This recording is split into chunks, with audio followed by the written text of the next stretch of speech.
The truth is, Christian nationalism is not a threat to American democracy. Christian nationalism founded American democracy.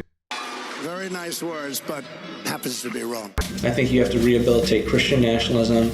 They're sort of the opposite of the radical left. They're sort of the opposite of the radical left, okay? You have the radical left and you have the radical right. What the hell is going on? Esa. Okay. Esa? Yes. Esa Galloway. Esa Galloway. Esa Galloway. Esa Galloway. Esa Galloway, convert to Islam, defines the mission. Kind of a show that will put people on the edge of their seat. Because it leads to the future, a more sophisticated approach. What is up, y'all? Welcome back to the show. I am so excited to be with you today. We're going to get into it, but I have a couple of announcements first.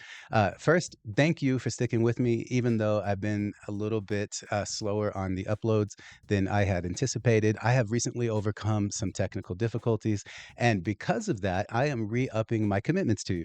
If you remember, my first video, I made a commitment to incrementally improve the quality of every video that I do. And then my second video, I had some sound quality issues, and that led me down this massive rabbit hole, which I think we have fixed. On top of that, though, because I have gotten such an education in the software and the hardware I'm using to bring you this podcast, I am now upping my commitment in terms of quantity. Starting next week, I plan to upload, and I'm going to need a bit of grace from you guys, 2 videos a week. The plan is to do one every Monday and one every Thursday. So we'll get into that. And there's a reason I'm doing that, because I need your help, y'all. I need to get to 1,000 subscribers as soon as possible. And why is that so important? 1,000 subscribers on YouTube is hugely important for me, not just because I want my channel to grow. Of course, I want my channel to grow, but more importantly, because we do something here that is unique. This is a passion project for me. I started it because I was incredibly frustrated with the type of analysis and type of content that I saw being consumed by people I greatly respect, and kind of the lack, I think, of nuanced thinking and forward thinking that is out there. I think I'm bringing you value that you guys have not seen before and won't find anywhere else. In fact, if you think about my first 2 videos, they are long form content, and each piece of each video, each clip, each bit of analysis builds upon each other and leads to a very important outcome. And I want to recap those for you before we get into today's video to help it make sense. In my first video, this is a series again on American Muslims and civics. I did a deep dive into how and why the American Muslim community voted the way it did. There were 2 outcomes that were of consequence there. One, I very much made the case, and I think proved convincingly, that American Muslims on their own did not cost Kamala Harris the election. There's a lot to say about that. You can go watch the first video for all of those facts. More importantly, though, is I answered a question that an amazing brother named Sami Hamdi asked in the video, where he said, what is the threat that the Zionist lobby in the US is spending so much money in this election cycle to counter? He diagnosed it as the idea that Zionism could be defeated at the presidential level. I completely disagree with that diagnosis, because I saw that both Kamala Harris and Trump were going to be pro-Zionist presidents. And I think that that means Zionism is not at all defeated, and that Kamala Harris lost, yes, because of Gaza, but that doesn't mean Zionism was defeated. What I think the threat that they were hitting at, and what I think is something we all have to recognize, is that the American Muslim community is a burgeoning voice.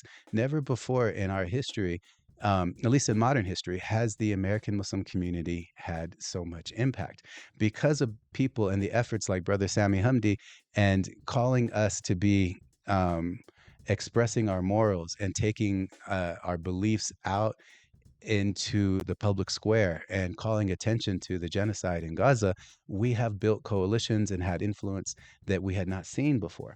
And how do you combat that? One of the ways is to frustrate a community and to help them become isolated. How do you help a community become isolated? You make them take the blame for things that people don't like. So this idea of saying we cost Kamala Harris the election as American Muslims, all the other people that are going to be negatively impacted by the Trump administration will then look to us and be like, oh, it's y'all's fault that I'm being deported. Oh, it's y'all's fault that Trump did X or Y or Z. And that's something that, number one, is not only not true, but number two, is very undesirable. And it accomplishes silencing our community. The second part of that, though, is to stoke infighting in the community. These are all divide and conquer tactics, y'all. And if you can exacerbate natural divisions between people, then you can turn them in on themselves and they're not working outwardly anymore. So the real threat, I think, that people who are pro-Israel are looking at is how to silence their critics in the US. And one of the ways to do that is to make the American Muslim community one that is isolated, not respected, and has limited power in the halls of power, which is why the second video comes in. And the thesis behind that video, really, when you get down to it, is how to turn our diversity into a superpower.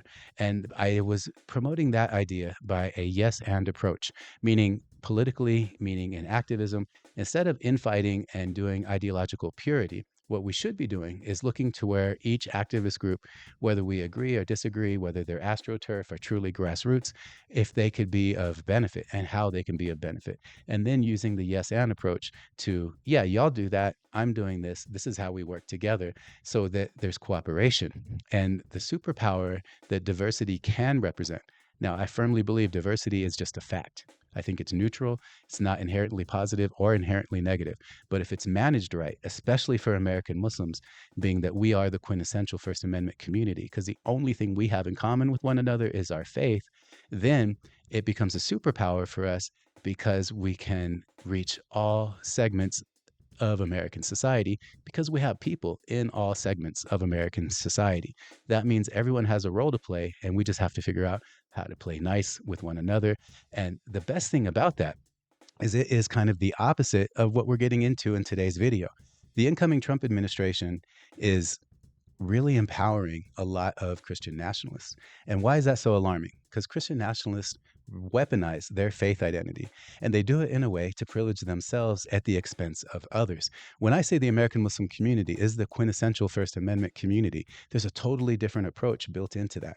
The approach is that when we protect the Constitution and protect the First Amendment, not only are we seen as a community that has our own special interests, but we're seen as, and accurately so, a community that when we advocate for us, we benefit everyone. Because as you'll see in the video clips that I have for you in today's video, freedom doesn't backfire. Civil liberties and civil rights doesn't backfire when it's the law and the rule of the land. The erosion of our civil liberties is the threat to all of us. And in so many different ways, people advocating for their special interests end up harming themselves in the long run when they trample upon the secret sauce of America, which is the Bill of Rights. So just to get a quick recap before we get into the actual clips to cover the rest of what's coming up, we are going to cover the Trump administration and how certain people have proven agendas in the past to be nefarious, and also could use legislation that we'll talk about later for purposes that can be very destructive for nonprofits and for liberty. Then we're going to talk about how the incoming Trump administration is already starting to clash with local politics, and why in a lot of ways all politics are local, because when we build local relationships, we empower people to be able to resist federal legislation when it's appropriate.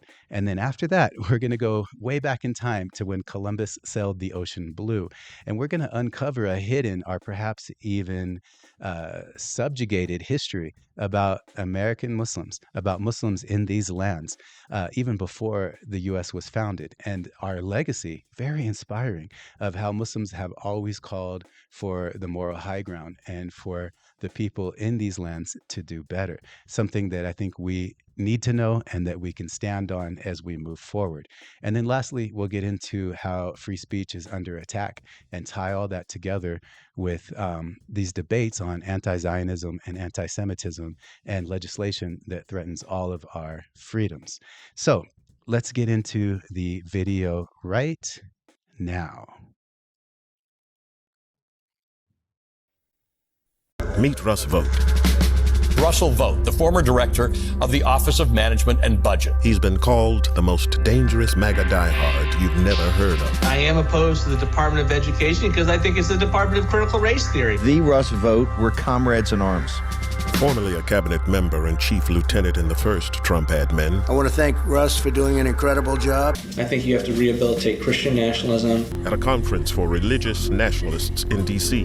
The truth is, Christian nationalism is not a threat to American democracy. Christian nationalism founded American democracy. We want to meet the man writing the game plan for Trump's second administration.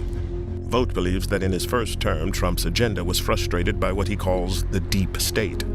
So Vought is planning a radical centralization of government power under the president, firing civil servants and ending the independence of agencies like the FBI and DOJ.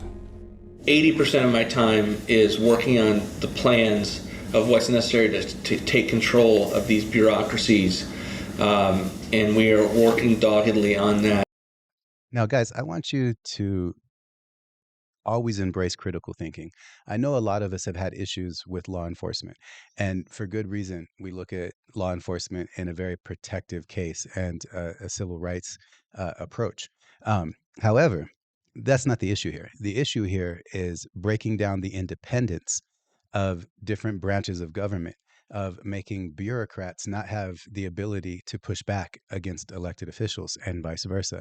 And the whole bureaucratic status and structure of the American governmental system is to help provide a check and balance to people who would abuse their power.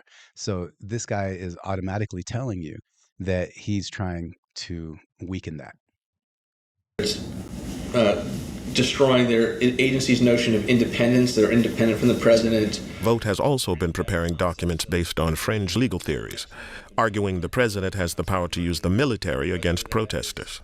George Floyd obviously was not about race. It was about destabilizing the Trump administration. Right.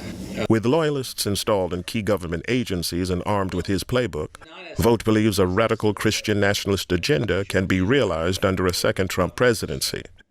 A new Trump administration must move quickly and decisively. Because they never passed a constitutional amendment, they have to rely on the precedents and the paradigms. Their entire apparatus is exposed to our strategy. They are exposed to a president who, if he's a radical constitutionalist. Now, I want you not to miss the language he's using. He is using they and are. You see that? That's in-group, out-group language. This is a telltale sign of someone who is not advocating for the good of all people. This is a telltale sign of someone who's weaponizing the law for the group of their in-group status, the Christian nationalists. This is not someone who's using the First Amendment appropriately or in a way that benefits all people. Think and act like Thomas Jefferson or James Madison. And guess what? We have in Donald Trump a man who is so uniquely positioned to serve this role. That is nothing more than a gift of God. Of course, this is why they fear him so much. And this is also really important. The audio didn't cut in time for you to hear it, but he said, if we have a president who thinks and acts like Jefferson or Madison, and then he claims that Donald Trump is positioned to do that. What's really important here, and I want you guys to hold on to this Jefferson and Madison call from Vought for future clips, is just he gives away the game on the portions of those people that he wants to have them think and act like. Let me get to this issue that has bothered me and bothered many other people. And that is in the piece that I referred to that you wrote for a publication called Resurgent. You wrote, quote, Muslims do not simply have a deficient theology. They do not know God because they have rejected Jesus Christ, his son, and they stand condemned. End of quote. Do you believe that statement is Islamophobic? Guys, I need you to analyze this very carefully. So, as Muslims, our core theological concept is the unity and oneness of God. We absolutely reject the Trinity or any type of polytheism or any type of monotheistic claims that are not God is one and that's it. So, you could say we're Trinitarian phobic. And that wouldn't necessarily mean that we're against or will mistreat Christians. In fact, our history has shown quite the opposite, that we protected and brought Jews in during the Holocaust, through Muslims in Europe, and then all the way through, basically Islamic history. And that in Spain in particular, we had Christian and Muslim and Jewish theologians debating with one another and living in one of the Renaissance periods of tolerance. And I also want you to maintain this idea of tolerance. We're going to get into that a little later. But when he asks if this question or this statement that Vought made is Islamophobic, I think he sets himself up to destroy the actual point that he's trying to make, or at least weaken it. Absolutely not, Senator. I'm a Christian, and I believe in a Christian set of principles based on my faith. That post, as I stated in the questionnaire to this committee, was to defend my alma mater, Wheaton College, a Christian school that has a statement of faith that includes the centrality of Jesus Christ for salvation. Now, I want you to note how many times Russell mentions either being a Christian or Christianity or the Christian nature of his school. This is where he's using his faith as a way to deflect from what Bernie Sanders is actually asking for. What Senator Sanders is trying to establish is, do you see and will you treat people of other faiths because they are condemned or because you don't believe them to be saved in a different way? And he has a religiously appropriate answer. But because this is a clip from the very first time that Russ was being approved for office under the Trump administration, we now have a history that shows that, yeah, Senator Sanders was onto something. But let's let this clip play out so you can see how they dodged it. I apologize. Forgive me. We just don't have a lot of time. Do you believe that people in the Muslim religion stand condemned? Is that your view? Again, Senator, I'm a Christian, and I wrote that piece. Well, what does that say? With the statement of faith of Wheaton. I understand that. I don't know how many Muslims there are in America. I really don't know. Probably a couple of million. Are you suggesting that all of those people stand condemned? What about Jews? They stand condemned too? Before he answers, I want you to kind of look at the tone in his voice and the way he's answering. He knows that he's walking a very fine line and that he's possibly being exposed. I'm a Christian. I understand you are a Christian, but this country is made up of people who are not just. I understand that Christianity is the majority religion, but there are other people who have different religions in this country and around the world. In your judgment, do you think that people who are not Christians are going to be condemned?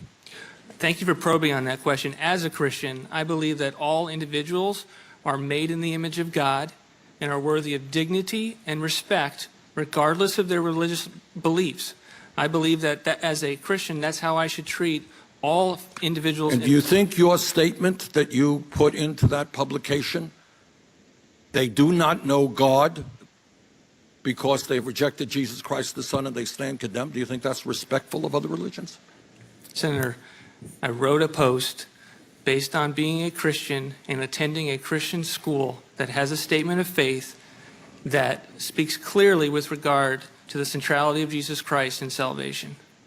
I would simply say, Mr. Chairman, that this nominee is really not someone who is what this country is supposed to be about. I will vote no. Senator Gardner. Watch what Senator Gardner does here to kind of defuse and turn the tables on Senator Sanders. Thank you, Mr. Chairman.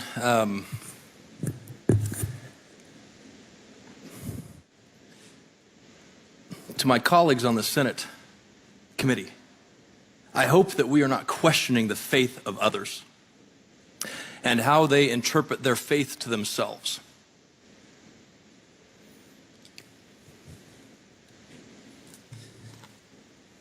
Thank you for your willingness to serve our country. As part of his planned overhaul of the federal government, President-elect Trump has repeatedly vowed to abolish the Department of Education. That call has been echoed by Oklahoma's top educator, State Superintendent of Public Instruction, Ryan Walters. He is calling for Elon Musk and Vivek Ramaswamy to close the department on, quote, day one. And in the wake of Trump's win, he announced the creation of a new Department of Religious Freedom and Patriotism in the state. Here's some of that announcement. For too long in this country, we've seen the radical left attack individuals' religious liberty in our schools. We've also seen patriotism mocked and a hatred for this country pushed by woke teachers' unions. We will not tolerate that in any school in Oklahoma. Walters is requiring that all public schools in the state show students that video, which includes him leading a prayer for President-elect Trump. It's a mandate that several districts have already said they are disregarding. And that pushback comes as Walters is already facing 2 lawsuits stemming from his earlier mandate that schools incorporate the Bible into lesson plans in grades 5 through 12. Now, he's about to be on with the CNN host, and I want you to focus on how he mixes things that most Americans and most people of faith agree with his Christian identity, and how he's clearly privileging one faith over another. It's the purchase of 500 Bibles, which appear to be the Trump-endorsed God Bless the USA version for use in classrooms across the state. Ryan Walters is joining us now. I really appreciate you coming on to have this important discussion. As you know, your state's Attorney General's office says you don't have the authority for this mandate to play that prayer video. So what authority do you have to mandate schools to show your prayer video where you also pray for President-elect Trump? Look, I've continued to hear the gaslighting from the left, and frankly, even from this network, pushing lies about what's going on across America. President Trump has a clear mandate. He wants prayer back in school. He wants radical leftism out of the classroom, wants our kids to be patriotic, want parents back in charge with school choice. We're enacting upon that agenda here in Oklahoma. That's what our parents want. Every county in Oklahoma voted for President Trump. His agenda is crystal clear, and we're going to enact it in the state of Oklahoma. I'm not going to take the bait on what you said about gaslighting from this network on this. I'm asking you a specific question. Where is your authority specifically coming from? As you know. And notice, does he ever answer that specific question? Including parents who signed a petition to impeach you with more than 14,000 signatures at last check, say this is government overreach and you're taking control away from local parents, local school boards and parents over their kids. What do you say to that, and where is your authority coming from to enforce this prayer video to be played in schools? Again, I appreciate you pushing that left-wing narrative here, but here's the reality. It's not a left-wing narrative. I'm literally talking about a petition that parents have signed that's gotten more than 14,000 signatures that have raised this issue. It's pretty clear on religious liberty. The Constitution's crystal clear on religious liberty. I know the left doesn't want our kids to know anything about the role the Bible played in American history. They don't want any of our kids to know about the Constitution. Our religious liberties are protected, and the left has driven the Bible out of schools, driven prayer out of schools, and everything in education has gotten worse since. President Trump has won on this issue. He has a crystal clear mandate. It's what Americans want. It's what Oklahomans want. And so we're going to deliver on those on President Trump's promises here in Oklahoma. See how he just completely sidestepped the issue of where his authority is coming from, and then starts to try to establish a frame of this is the left versus people of faith. And then he mixes in things like that other people of faith want. As Muslims, I want my kids to be able to pray at school. They need to be able to pray at school. They have 5 daily prayers that they need to find a place to pray at because the school day is during those prayer times. But that is not the same as privileging one religion over another, or having a politicized Bible being the Bible that's in every class. There's so much more to this. I will link to the full video for you guys to watch, but let's get to the rest of this clip. Okay, the reality is the Bible was what drove so many of the consequential events in American history. Why'd the Pilgrims come to America? Here's the reality. We have the right to express our religious beliefs. And to answer that question, why did the Pilgrims come to America? Many of them were fleeing inter-Christian and religious persecution from Europe. And what Christian nationalism represents in the United States is, again, persecution of minority faith groups or differences between Christians and other groups. So this is an incredibly, almost hypocritical point for him to bring that up. That doesn't stop at a schoolhouse. I was crystal clear in there. We're not telling kids they have to pray, but we are telling kids they have the right to pray if they so choose. That is what the free expression of your religious beliefs means. And the left has driven that out of schools because of their hatred for Christianity and people of faith. President Trump has been clear. I don't think that's fair to say that they hate people of Christianity or people of faith. The critics who are and I'm specifically talking about those who have signed this impeachment form for you, those school districts who aren't showing this. Their concern is that it's coercive and that, look, you're talking about how important the Bible is in U.S. history and the founding of the country, but this was a country that was not founded on a specific religion, and that if you are really, if it's important to talk about religious texts and how it weaves into the history of the U.S., then why not also include the Quran? Why not also include the Book of Mormon? Why not also include these other religious texts? The Bible is the most read book in American history, and the left doesn't want our kids to know anything about it. They don't want the kids to understand that it played a huge role in American history. That is academic malpractice. We have to get back to teaching American exceptionalism, American values, where those things came from. That's just history. And Sadly, when people from Christian nationalist movements talk about American exceptionalism, they're talking about it in conjunction with their brand of Christianity. And that's why they're Christian nationalists. They think America is exceptional because of the role that evangelical, in particular, and a certain stream of far-right evangelical thought created America. As we'll see, though, it's not necessarily the case. My question about these with other religious texts, if that is your reason, if you were like, I want our students to learn about the founding of this country and the Bible played a big role in that, then why not include other religious texts that also throughout history played a role, such as I pointed out, the Book of Mormon, such as, the Quran?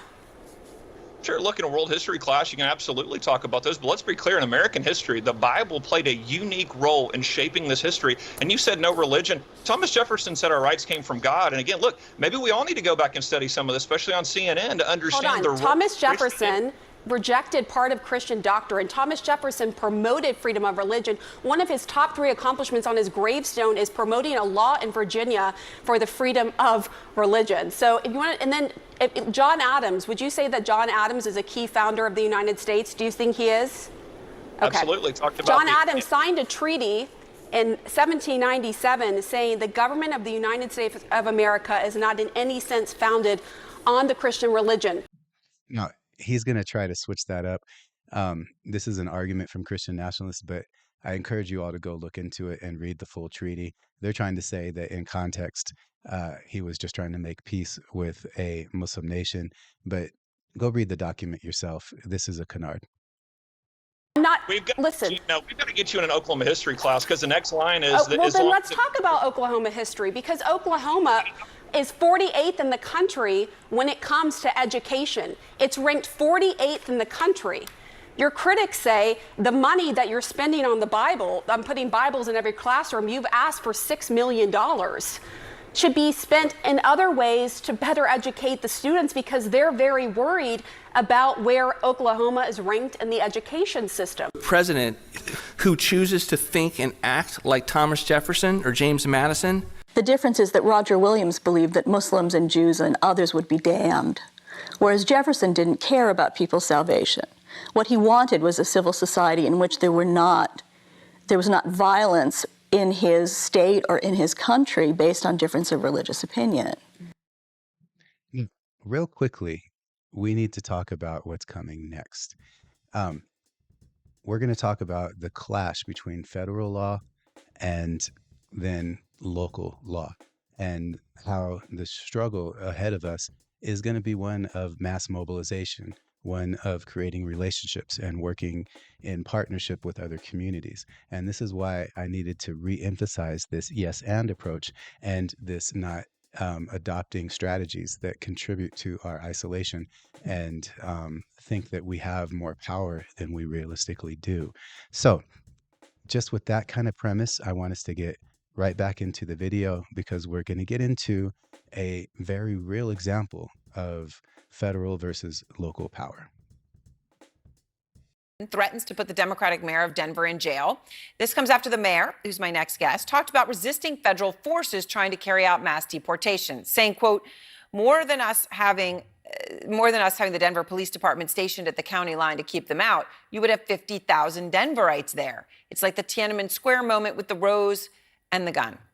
Homan firing back on Fox News. Me and the Denver mayor, we agree on one thing. Now, I just needed to point out that as a Texan, that's the governor of Texas. I'm not pointing that out because of it's a proud moment. Just interesting that this is between where I used to live and where I currently live. I am a Texan on sabbatical. I'm willing to put them in jail. We're going to enforce the law, period. And they're not going to stop us. All right, joining me now, the Denver Mayor, Mike Johnston. So, Mayor Johnston, you heard what he said. You got something in common. You're willing to go to jail. He's willing to put you there. He says he's going to enforce the law. Are you willing to go to jail over this? You know, I think there are thoughtful ways to solve this problem. If they want to focus on violent criminals, we would be happy to help support pursuing, arresting, and deporting them. We've helped past administrations. We'd do that again. If they want to focus on adding more judicial capacity so folks with asylum claims can have those cases heard more quickly, we would support that. What we're not going to do is support deploying the 101st Airborne into American cities to pull 10-year-old kids out of their classrooms in handcuffs. I think that is immoral, that's unconstitutional, and that's un-American. And so I think if that's what they're proposing, they will find us resisting. If they want to partner on common sense solutions, we'll always be happy to partner. So if Trump were to order ICE agents, you know, for example, right, Immigration and Customs Enforcement agents, to go into the state of Colorado to enforce federal law, would you order, Mayor Johnston, your police department to resist them? Or are you speaking at this point more of just an act of, protest resistance? Or would this actually be an order to your police department? Yeah, we won't use our law enforcement, and we don't think we need to. That's not what we're after. I think America's not after another conflict on this issue. They're after a way to find pragmatic solutions to this problem. And so, to quote Lincoln, we don't think here that might makes right. We think that right makes might. And so if they are going to send the U.S. Army or the Navy SEALs into Denver to pursue folks to pull them off the job at hotels or restaurants where they're working or pull. So I just got to pause here for a second. Personally, there's a lot of things our mayor has done that I've been a fan of, but there's also some things that I think I've been highly critical of. And when he references the Navy SEALs, it's kind of hyperbolic. I'm wondering if this is a very sincere effort or if he is trying to politically get ahead of the resistance movement and capitalize on the fear and worry people have of the incoming Trump administration for his own gain. I do hope if something like this does happen, that not only is his prediction that he would stand in protest, but that 50,000 or more people from Colorado would show up alongside him. But that said, let's let him finish this clip because we are about to get into a really crucial concept that has also been used for gaslighting and for propaganda. I think we will see Denverites and folks around the country who will nonviolently resist that because I think that doesn't represent our values and doesn't represent the Constitution. Yeah. Is Denver, Mayor, going to remain a sanctuary city? So, guys, this is so important here. This frame, sanctuary city, this term, it is used to really distract people from what's actually happening. And I wanted to show you something that's just really, really important here. If you look behind me, and let me get rid of this like and subscribe button. Right here, there's a book called Words That Work, and it's by a Republican strategist who's really good at spin. And he uses the technique of things like friendly fire to talk about soldiers killing their own people. And it's really important because this phrase like sanctuary city is used to distract from what the policy really means. And that's why I'm here at the National Conference of State Legislatures website. I will leave this in the description below because what sanctuary policy does, the mayor's about to explain it, but I want to talk about how important it is. When a group of people are afraid to report crimes and abuse to the authorities, it basically negatively impacts all of society. So let's say people who are undocumented are being abused by their employer, underpaid, unsafe conditions, et cetera, et cetera. That ruins the employment market for everyone. And then if people are afraid to report crime in their neighborhoods because they think they're going to be deported, then criminals run more rampant. And again, that affects everyone. So back into the video, let the mayor explain further. Not enforce federal immigration laws. Is there going to be any change to how you are running the city? We're not changing how we run the city, but it's important that people know what that status means. What that means is that if someone has committed a violent crime, has committed a felony, we do collaborate with federal law enforcement, and we will. What it means we don't do is if someone is driving to work and has a busted taillight on the way, we don't arrest them and connect them to ICE for deportation. We think that's disruptive for families and for residents. I was a high school principal before this, and these are my students. These are kids who are dreamers, who are playing by the rules, getting jobs, trying to make a life. They have daughters who play on our soccer teams or sons who sit in your history classes. We don't think that is the problem facing the country. These are 60% of them are working, 25% of them are children. I don't think that is the crisis the country's worried about. A president who chooses to think and act like Thomas Jefferson or James Madison. Your latest book on Thomas Jefferson, so much has been written about our founding father, his writings, his research, but your research really focuses on his interest in the Islam faith in this book titled The Purchase of the Quran. What did you learn?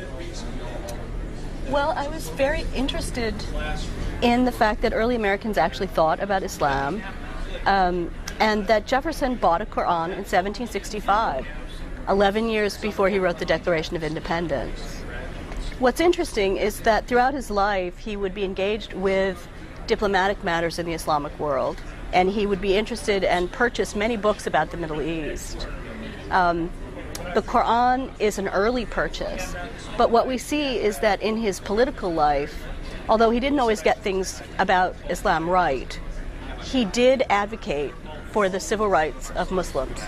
And he did this starting in 1776 and defended the idea until just before he died.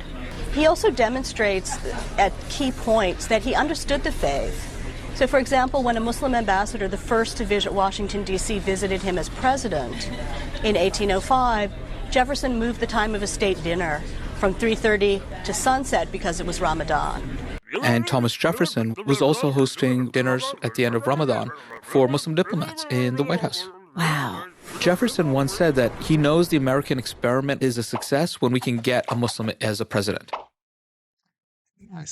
I can't overestimate how important these facts are. And remember, what Vought was calling for was a president who thinks like Jefferson and Madison. We're going to see some thoughts from Madison in a minute. But this idea of 1492 and real American history with Islam and Muslims, we're about to get into it. And I think you're going to really enjoy these next couple of clips.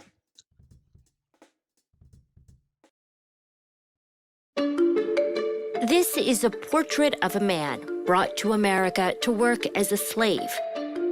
His name was Mamadou Yarrow, and he was a Muslim.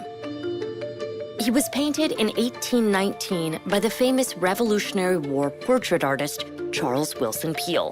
This man who painted presidents decided he wanted to paint a picture of Yarrow. To pay that kind of attention to a formerly enslaved black man, this is unheard of. When I first heard about an enslaved Muslim or an emancipated Muslim, I was like, what do you mean? Like, I didn't think that, Muslims were in the U.S. until later. So this is really, really important, y'all. It's not just enslaved Muslims. In fact, I want us to take a look at some very interesting things here. All of this is part of a PBS series on the hidden history of American Muslims. But here, there's evidence and people who believe that there were Muslims on board with Columbus's journey to North America. And then there is definitely evidence that the navigation instruments and charts come from Muslims. And some people have made the case that people, that Muslims from Africa and the Moors had made it to the New World previous to Columbus. So there's so much interesting history there that I just want us to make sure that we are aware of.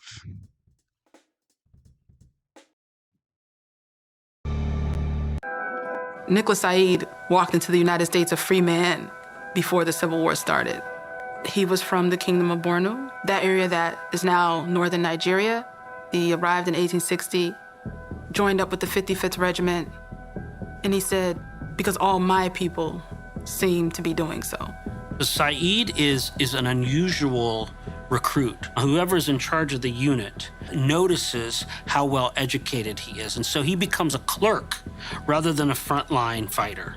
And he's this really interesting figure because he's also literate, right? He writes his autobiography. He actually receives this rank as sergeant. This is a remarkable man. Muslim presence in the Civil War that he represents, I think is very important. This is not a foreign story. It's a part of the American story.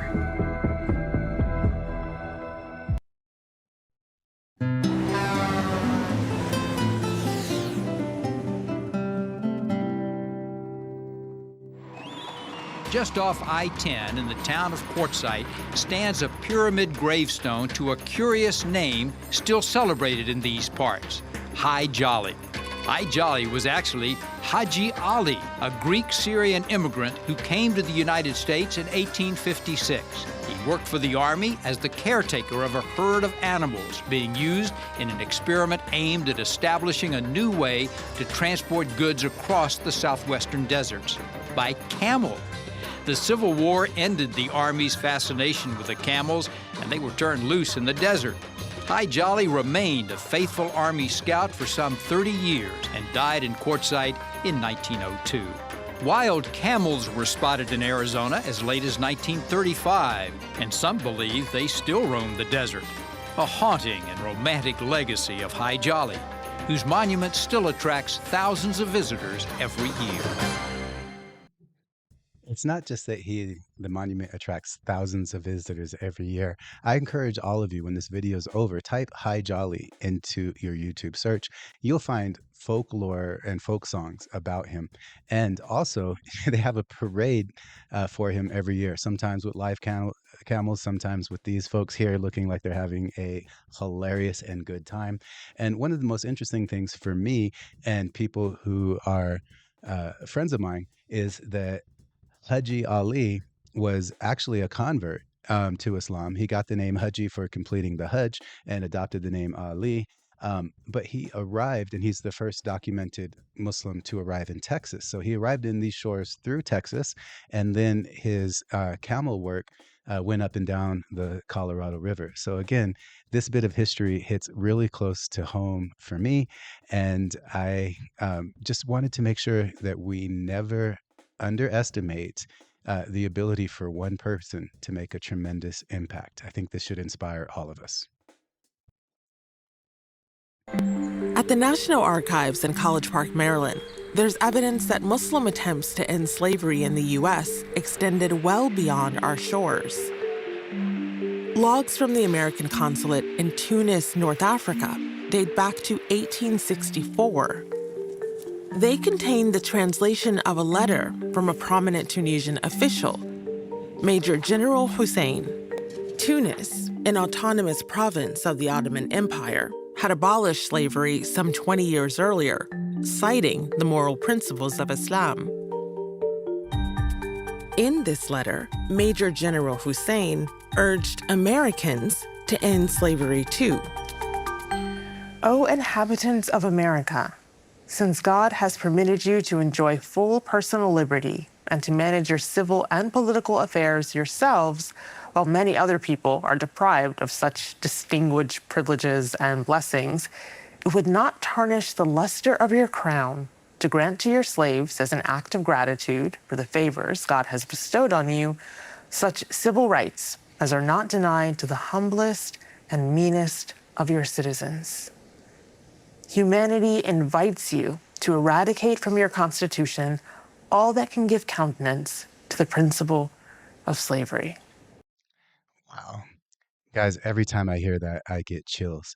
So you see, Muslims who have been interacting with the United States have been a voice of moral clarity, moral authority, and calling on us to do better for centuries. Just let that sink in for a second. Upholding these ideas of liberty and emancipation that I think most of us think are kind of the intellectual property of the West. When the American consul in Tunis received General Hussein's letter, he sent it to the Secretary of State in Washington, D.C. He also sent a copy to a leading advocate for abolition, Senator Charles Sumner. He's helping give ammunition to Sumner in his fight for abolition in the United States. Oh, absolutely. I think that's reflected in when he says, you will have strong support to the principles which you have for years set forth and defended. This is clearly something that he believes Sumner can use to his advantage in arguing against slavery. Sumner was grateful to Major General Hussein, according to the American consul's papers. That's not surprising. Here in the U.S. Capitol, Sumner was known for referring to Islam in his arguments for abolition, especially in his famous Barbarism of Slavery speech from 1860. In it, Sumner criticized Southern slaveholders, contrasting their treatment of enslaved people with traditional Islamic approaches. He was quoting the Quran to the level that this was actually reported in the New York Times. The speech was published in full. Take the issue of slavery, for instance. If you go back to the 1830s, abolitionists in the North would send out petitions, pamphlets, newspapers to the South arguing that slavery was an evil, it should be abolished. And what was the response of Southern states? Well, it was to adopt the most speech-restrictive laws in the history of this country. And one of the great ironies is the state of Virginia. Virginia is home to James Madison, the architect of the First Amendment, someone who was opposed to the Sedition Act, and so on. Virginia is also the first state that adopted a Declaration of Rights, even before the Declaration of Independence in June 1776, that protected free speech as an individual right. But in 1836, Virginia adopts a law which says that anyone entering the state spreading abolitionist ideas could be sent to prison for 6 months. Such laws were adopted all over the South. Now compare that to abolitionists, including people like Frederick Douglass, who saw free speech as a universal human right that empowered the powerless. So Frederick Douglass said that the right of speech is a very precious one, especially for the oppressed. Guys, this is so important. Frederick Douglass, and you saw the clip about Madison, again, kind of poking at what Russ Vought was always calling for with a future president that would think and act like Jefferson and Madison. These people all believed in liberty as the way to ensure rights and prosperity for everyone in these lands. But you see that this struggle for liberation and for liberty and this kind of going back and forth between what is the right balance has been one that's been going on since our nation was founded. Now, the thing about Frederick Douglass, when he said that the right for free speech is so important to the oppressed, I don't think that needs any explanation. But I do want to point you to this one segment here that I've highlighted where Frederick Douglass said, "A gentleman will not insult me, and no man, not a gentleman, can insult me." What's so important about that quote is it actually harkens to self-image psychology. And what I think the American Muslim community needs to understand when we see ourselves as a First Amendment community. Why that's so important is he sets himself up mentally for success.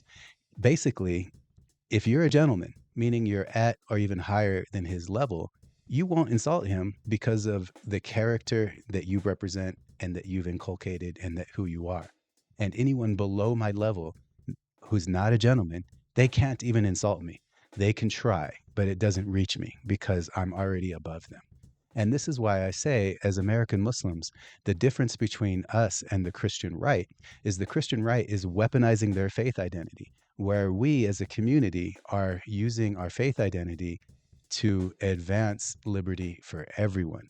This is why we have to get rid of this idea of tolerance. I mentioned that earlier in the video. Let me just break it down for you very, very clearly.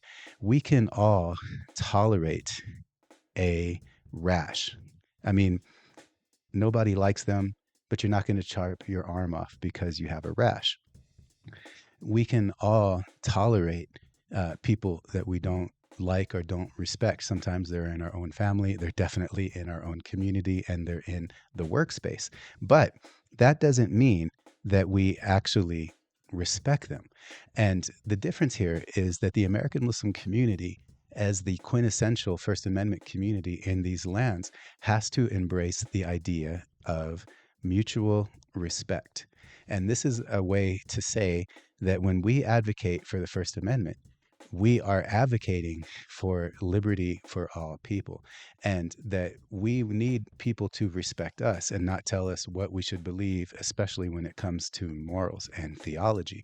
But at the same time, that's where this idea of states' rights versus federal rights becomes a mercy and can become an appropriate tool. Again, not like the way the Christian right is abusing these things in order to become dogmatic and authoritarian over others. And this is the way that, as in the next Trump presidency, that we can work with any group and avoid, entangling alliances of quid pro quo activism, because we have to be able to tell people we don't necessarily agree with all the things that you're doing, but we do stand together on this issue. And if they're truly about their own morals and they stand on the issue for the right reasons, they won't expect us to come to things that we disagree with, because we have the hard communication and the hard conversations with our allies as soon as we work with them. And we're not afraid to meet with anyone, because in certain areas, we're going to have to be in opposition to one another. But in the bigger picture and on more universal values, we can be collaborators for justice and for liberty. So, incredibly important point here about how we see ourselves, and tips from the past of some of the most iconic Americans that build on the legacy that Muslims have been contributing to make America better and live up to its highest ideals. Protects a wide range of speech. It also outlaws several important categories of speech, so things like true threats, incitement, discriminatory harassment. There's no carve out for calls for genocide. That's because people think different things constitute calls for genocides. If you give that power over to people like Sally Kornbluth and Liz McGill and Claudine Gay to decide, we have seen time and again that they are going to use double standards when it comes to figuring out which speech should and shouldn't be allowed on campus. And as we mentioned earlier, the crisis across America's campuses is making some wrestle with the current definition of anti-Semitism, as written by the International Holocaust Remembrance Alliance. It's a definition which has been adopted by countries across the globe. Next, Michelle Martin speaks to the author Kenneth Stern, who led the drafting of that document and who now warns it's being used to chill free speech. I wanted to talk about the op-ed you wrote for the Boston Globe a few weeks ago. You say that the term is now being used, it's now being weaponized, actually, to muzzle free speech on campus. Could you just explain how the term or the framework that you wrote is now being weaponized and why you find that dangerous? Well, the language of the definition was being started to be used in Title VI cases after 2010.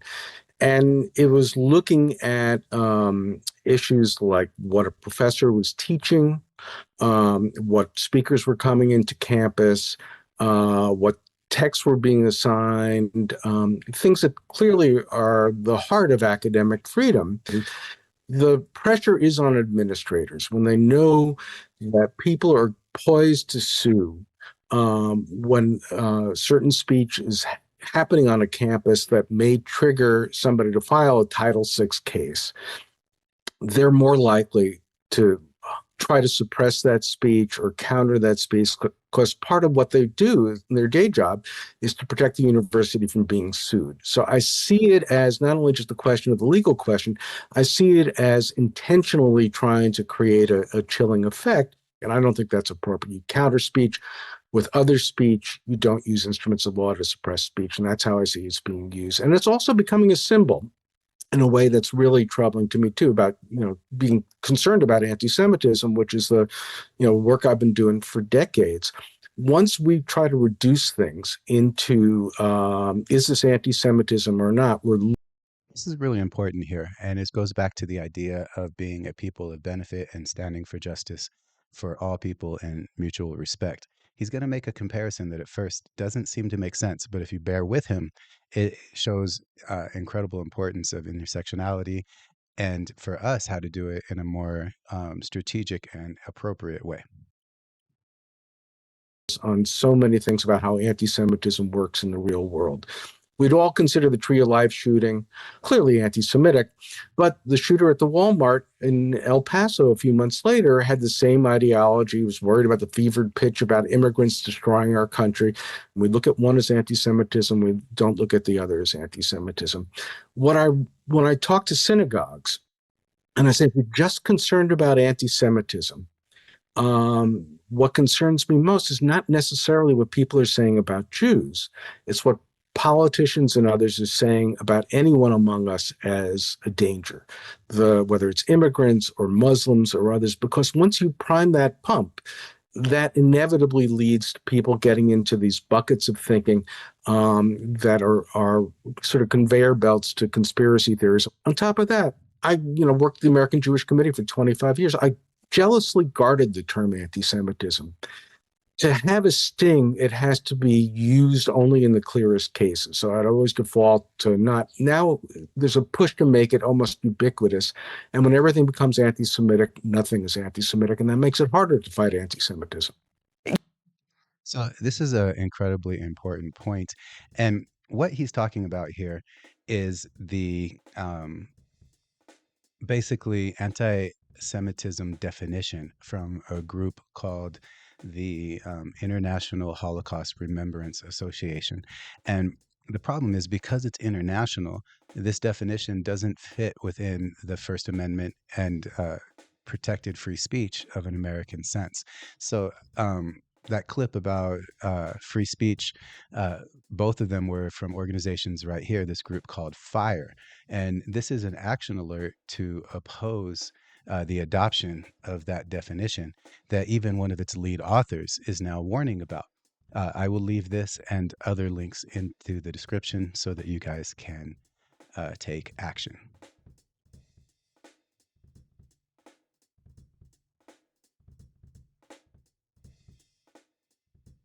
The IHRA's working definition of anti-Semitism on behalf of the United States and the Biden administration.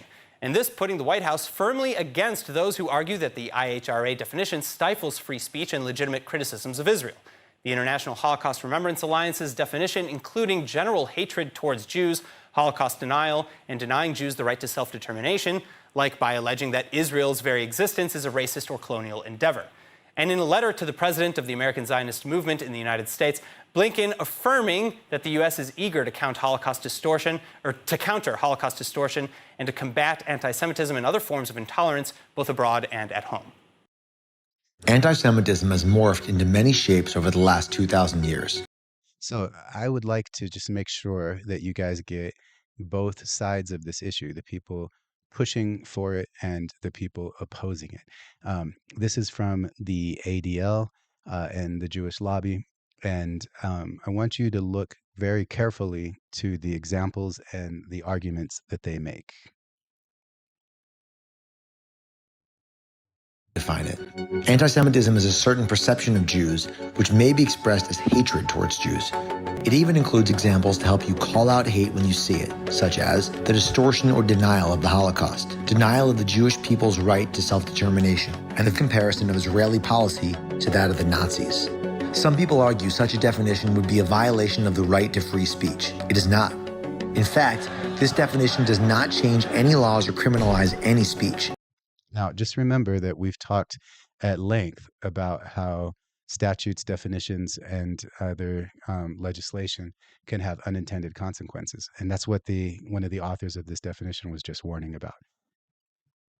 can help stigmatize hateful views and those who spread them. Help people know when rhetoric crosses the line. For instance, criticizing Israeli policy is fair game, but demonizing the Jewish state or Jewish people is anti-Semitic. And provide victims with necessary tools to fight back.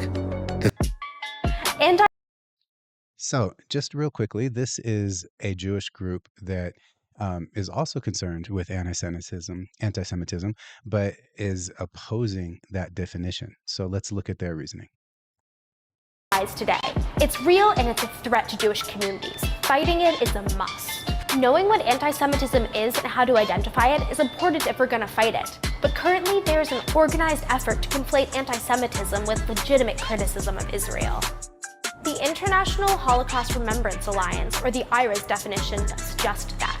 Pro-Israel lobby groups are pushing universities, governments, municipalities, and other organizations to adopt the IRA's definition.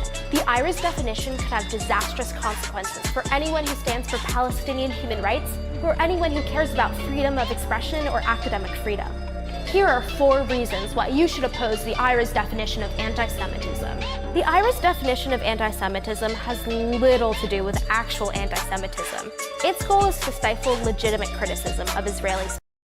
So this is really important because in the last video, it says that it doesn't stifle free speech. And they didn't talk about the focus on, and a real problem, the attacking of Jews because of actions of Israel. That's a conflation that's very dangerous and I think actually works against what that definition is trying to do. 7 out of the 11 examples of anti-Semitism listed in the IRA's definition specifically mention Israel. If the IRA is really about combating anti-Semitism, which is hatred against the Jewish people, why the disproportionate focus on Israel? Anti-Semitism is real and deadly. The IRA's definition is vague and confusing. Attacks against the Jewish people in North America are commonplace and often have tragic consequences. The IRA's definition of anti-Semitism fails to identify anti-Semitism as a form of prejudice, instead calling anti-Semitism a certain perception of Jews, which may be expressed as hatred. What does that mean? To fight anti-Semitism, we need clear and strong tools. The IRA's definition is anything but that. The IRA's definition of anti-Semitism actually makes Jews and Palestinians more vulnerable. It makes Jews more vulnerable by conflating anti-Semitism with legitimate criticism of Israel. And it makes Palestinians more vulnerable by threatening their very legitimate fight for human rights. In the United States and in England, the IRA's definition is already being used to silence the Palestine Solidarity movement. In the US, President Trump signed an executive order adopting the IRA's definition into law. It could be used to withhold federal funds from universities where students and faculty are heavily involved in fighting for justice and peace in Palestine. It is essential to stop the weaponization of anti-Semitism and the repression of Palestine solidarity. We need to stop the IRA's definition from being implemented. But what can we do about it? IJV has our own better definition of anti-Semitism.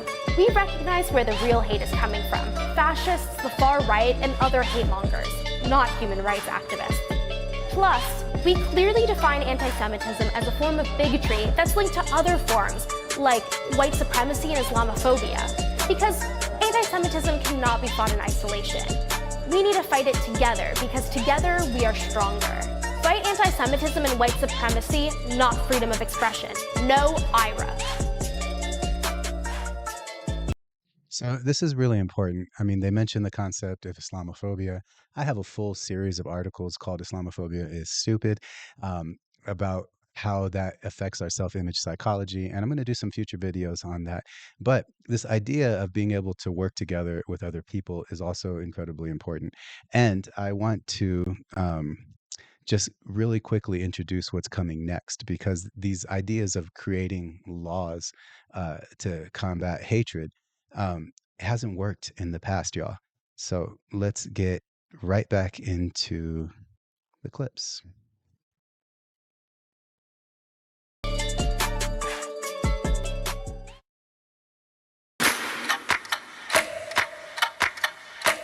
Some experts refer to that theory as the Weimar fallacy, referring to the Weimar Republic from 1918 to 1933, and the word fallacy because it is in fact not true. To the contrary, Germany then had multiple laws that restricted hate speech, insulting speech, speech that advocated or might incite violence against various groups, including religious groups, laws against defaming or insulting a religion, including the Jewish religion.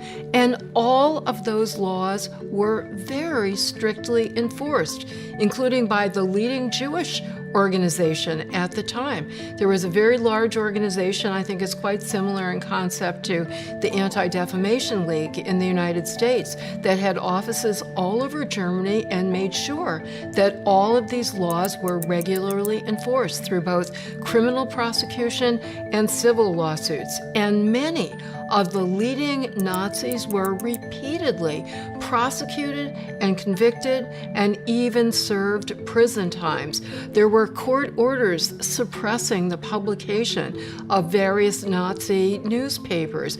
Pamphlets that were anti-Semitic were punished and were suppressed. Hitler himself was actually banned from public speaking for several years. We obviously know that despite the speech suppression, the punishment of speech, it was hardly effective in preventing the rise of Nazism. To the contrary, the Nazis themselves, as well as many historians, believe that the net impact of those laws censoring Nazi speech was to amplify their message, to give them attention that they otherwise would never have received, and to gain sympathy that they otherwise never would have received. This is a common phenomenon that provocateurs to this day seek to take advantage of, the so-called forbidden fruits phenomenon, that people become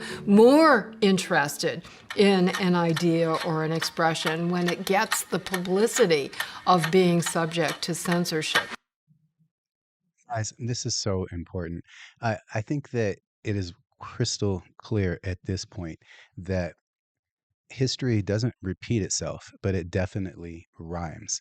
So much of what she said in that clip completely echoes the MO and the way that anti-Muslim hate and anti-Muslim bigots operate.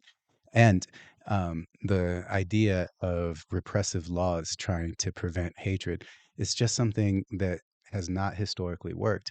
And so I think that we are on very strong footing to do a freedom first approach. And in fact, there are now concerns about how, coming from journalist organizations in the US themselves, about how a future Trump presidency is going to impact the media. Now, I think one of the reasons people turn to channels like mine and to, new media, I don't necessarily call it independent media anymore, because the legacy media is now launching programs all over YouTube and streaming services as well. But the point remains that people are looking for true sources, unfiltered, free sources of information. And because of that, channels like this become so valuable. So I do hope that you will share this. And we have just a few more clips that are going to bring us home to some really important points and actions. The presidential election, the nonprofit Committee to Protect Journalists issued a statement warning of a potentially hostile climate for press freedom under a second Trump term. It read in part, legal persecution, imprisonment, physical violence, and even killings have sadly become familiar threats for journalists across the world. They must not now also become commonplace in the United States. Now, the interesting thing about that is they say across the world, but neglect to mention, but we're going to mention it here because we know it, the systematic targeting and murder of journalists in Gaza, in Palestine, and in the Middle East by Israel. So if they're too afraid to say it, we will say it here. Yes, journalists are targeted by repressive regimes throughout the world, but current events should dictate that they be mentioned specifically here. Online harassment have in recent years become routine. That says advocates are urging Senate lawmakers to pass a bipartisan bill that would protect journalists from government spying and other interference. Jody Ginsburg is the CEO of the Committee to Protect Journalists and joins us now. Thanks for being here. Thank you for having me. So your organization and others have raised concerns about what Trump's second term could mean for press freedoms. What are your specific worries, and what have you seen already that gives you pause? I think we need to think about two things specifically about a new Trump administration. The first is around legal threats, and the second is around regulation. I also am a grandchild of Holocaust refugees, and I find some of the criticism of Israel quite scary. And how do we separate our valid criticisms of Israel, which I think is really important, don't get me wrong, it's horrific what's happening there, from anti-Semitic criticisms of... So this brings me to the second action alert that I will be putting into the description below that I'm encouraging everyone to fill out. This is another piece of legislation that in the video opposing the IRA definition of anti-Semitism mentioned how nonprofits and pro-Palestine and anti-genocide movements can be harmed by this definition. This right here is a law that relies on saying that something is anti-Semitic when it might just be anti-Zionist or anti-Israel policy, to strip nonprofits of their status, meaning delegitimizing nonprofit organizations because they can't even maintain a nonprofit status. This is incredibly, incredibly chilling on free speech and damaging to the infrastructure of protecting freedom and civil rights in civil society by the people. So before Naomi Wolf answers that question, I just wanted to make sure that we saw that. The other thing about Naomi Wolf and the videos that I'm closing this video out with is an emphasis on Jewish voices that are anti-genocide and that are also about, to their best understanding, establishing mutual respect. Because I think it's incredibly important that we don't fall into the trap of having negative views of people for just their identity or their faith, because that's something we reject when it happens to us. So I want to be morally consistent. You know, this is such an important question, and I kind of feel like if we strengthen civil society everywhere, which is why what I'm talking about tonight is not separate from the talk I've been doing since 2008 about suppression of civil liberties in the United States and now in Britain. It doesn't matter how many people hate us in democracies with strong freedoms, right? It's just hate. I mean, in America, when we had strong civil liberties, the Nazis would march in Skokie, Illinois every year, and it was just hate. This is such an important point. This is why earlier I was saying, I don't care if a person who's of a different faith is afraid of my faith, especially when it comes to like a theological or esoteric type of way. What I care about is when their hatred becomes action, when their thought process crosses a line into interference and limitation on others. That's the issue. And that's why preserving American liberty is the role for the American Muslim community, because it protects our rights as a faith community and allows us to transfer from being just a special interest group.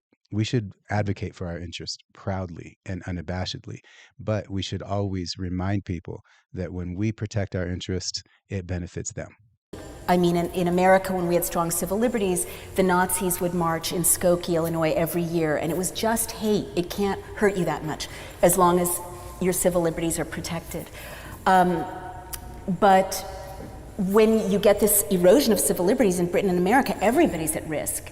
And it can be because you spoke up against Israel and now you're a national security threat, or it can be because you spoke up against big oil or against, you know, some development in Oxford that's going to annihilate the skyline, you know, and you're a threat to national security. That's the terrorism card always opens the door for going after activists or minorities or civil society people who are targeted in any way. So I would say don't worry about it. Let's focus on strengthening civil society everywhere and also just making sure that criticisms are accurate. The other thing I say to people who ask me this is, right now we're killing their kids, we're not saying we're sorry, and anti-Semitism is on the rise around the world. Why don't we stop killing their kids, obey international law, not engage in atrocities, and then see if anti-Semitism drops? And you know, if we behave ethically and people still hate us, it's their problem, right? It's not our problem. What could be more dangerous to Jewish people right now than lumping us all in with this genocidal campaign of the Israeli government? We want a world where perpetrators of war crimes are held accountable. We want a world in which all people can live safely in their homes. That is both because of the lessons that we've taken from our own history and because of the world that we are fighting for today, that we want for all people, not just for Jews. When you're surrounded by oppressive laws, that doesn't mean that you just sit back and be oppressed. That means that you fight. Okay, guys, they are at the end of the video. I just want to thank you for spending this much time with me and for coming to the conclusion of this video. We cannot afford to go back to sleep. We have a month and a half until the Trump administration is here, and we've already seen troubling signals and outright exposure of plans to disenfranchise our community and others. And we have a unique opportunity to become what I think that we were placed here in this time and place to be, a community promoting justice. Regardless of the outcome, our job as Muslims is not to guarantee outcomes. Our job as Muslims is to do the work of enjoining what is right and forbidding what is wrong. So, without further ado, again, I want to thank you for your time. I want to ask that if I could count on all of you to help me achieve this goal of 1,000 subscribers by the new year. And I invite you to look forward to new videos, both long and now short form content, starting next week on Monday and Thursday. And I do hope that all of you guys will subscribe. So thank you again. May God bless you and all your loved ones.